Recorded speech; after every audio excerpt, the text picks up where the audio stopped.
Assalamualaikum warahmatullahi wabarakatuh. Perkenalkan, nama saya Alkoria Miranda. Saya seorang mahasiswa Prodi PhD di Universitas Negeri Padang. Hari ini saya akan menjelaskan mengenai gerak lurus beraturan dan gerak lurus berubah beraturan. Yang pertama, gerak lurus beraturan. Apa itu gerak lurus beraturan? Gerak lurus beraturan adalah gerak suatu benda pada lintasan lurus dengan kecepatan yang tetap. Jadi, gerak lurus beraturan adalah gerak suatu benda yang dari waktu ke waktu pergerakannya tidak berubah, tidak mengalami kenaikan maupun penurunan kecepatan. Berikut ini adalah ciri-ciri gerak lurus beraturan. Yang pertama, pada lintasannya berupa garis lurus atau masih bisa dianggap sebagai lintasan yang lurus. Yang kedua, kecepatan benda konstan. Yang ketiga, tidak memiliki kecepatan. Selanjutnya ada rumus-rumus gerak lurus beraturan. Yang pertama, S sama dengan V per T. Yang kedua, V sama dengan S per T. S berarti jarak, V berarti kecepatan, T berarti waktu. Kita lanjut ke grafik kecepatan pada GLB. Nah, bisa teman-teman lihat sumbu V melambangkan kecepatan dan sumbu T adalah waktunya. Kita bisa lihat pada sumbu T, walaupun waktunya terus bertambah dari second ke second, kecepatannya tetap stabil di angka 2, yaitu pada garis horizontal di sumbu V. Nah, contohnya pada sebuah mobil yang bergerak. Walaupun mobil berjalan mulai dari detik ke 1 sampai detik ke 4, dari jarak 1 meter hingga ke 4 meter, namun kecepatannya tetap 2 meter per second. Itulah yang dikatakan gerak lurus beraturan. Kita masuk ke contoh soal. Yang pertama, sebuah sepeda motor berjalan dengan kecepatan konstan atau tetap 45 km per jam. Hitunglah jarak yang ditempuh motor setelah berjalan selama 1 menit. Oke, kita bahas. Diketahui T-nya yaitu waktu sebanyak 1 menit, V-nya yaitu kecepatan 45 km per jam. Nah, yang ditanya adalah jarak.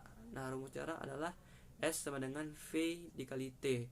Nah, kita masukkan angka-angka tadi ke dalam rumus. S sama dengan V-nya 45 km per jam dikali T-nya 1 menit. Jadi S sama dengan 45 dikali 0,01. Kenapa 0,01? Karena kita harus mengkonversikan dari menit ke jam, dan hasilnya adalah S sama dengan 0,45 km. Kita konversikan lagi ke meter. 0,45 dikali 100 menjadi 450 meter. Nah, hasilnya adalah 450 meter. Kita lanjut ke soal kedua. Sebuah mobil bergerak lurus beraturan menempuh jarak sejauh 200 meter selama 50 detik. Berapa kecepatan mobil tersebut? Oke, diketahui S-nya 200 meter, T-nya 50 detik. Yang ditanya adalah V-nya. Kita masukkan ke rumusnya. V sama dengan S per T.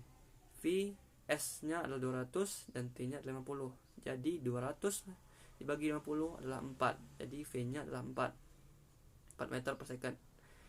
Oke, kita lanjut ke gerak lurus berubah beraturan. GLBB adalah gerak benda pada lintasan yang lurus, memiliki kecepatan yang berubah dan percepatan tetap.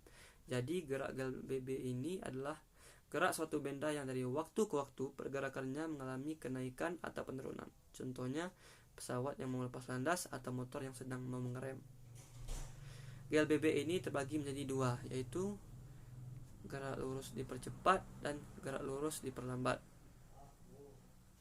Gerak lurus dipercepat beraturan yaitu gerak suatu benda yang kecepatannya semakin cepat dari waktu ke waktu. Sedangkan gerak lurus diperlambat beraturan yaitu gerak suatu benda yang kecepatannya semakin melambat dari waktu ke waktu.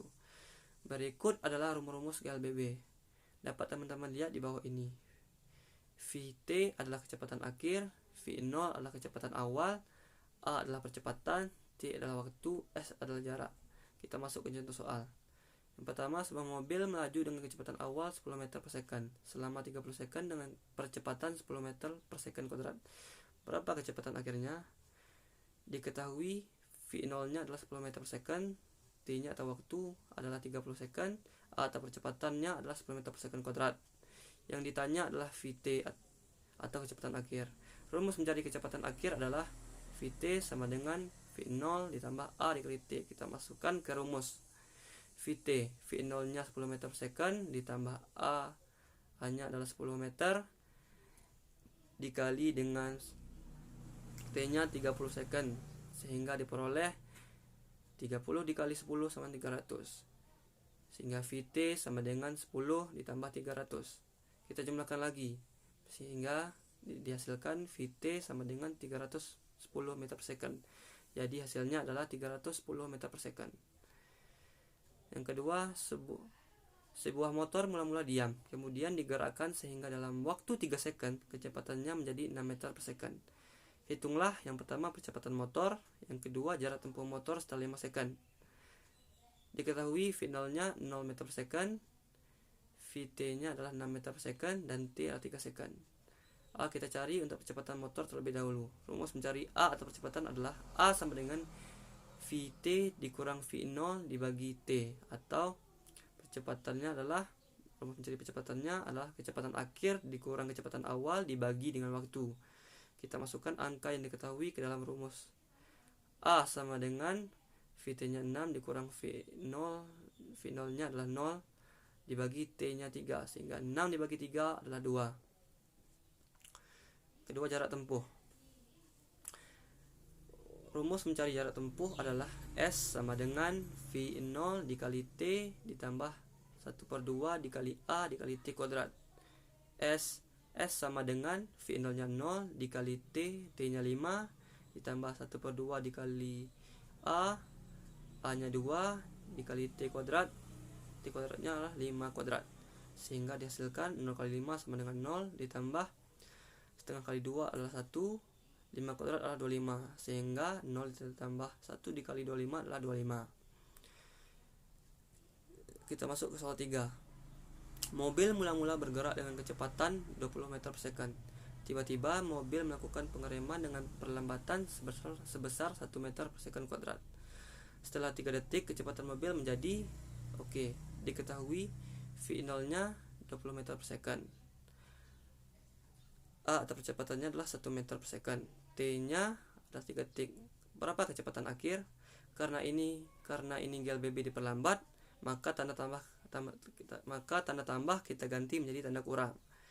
Vt sama dengan V0 dikurang A dikali T. Vt sama dengan V0-nya adalah 20 meter per second dikurang A-nya adalah 1 meter per second dikali T adalah 3, sehingga Vt sama dengan 20 dikurang 1 dikali 3, sehingga Vt sama dengan 20 dikurang 3 adalah 17. Nah, contoh GLBB dalam kehidupan sehari-hari. Yang pertama, seorang anak yang bersepeda di jalan yang menurun.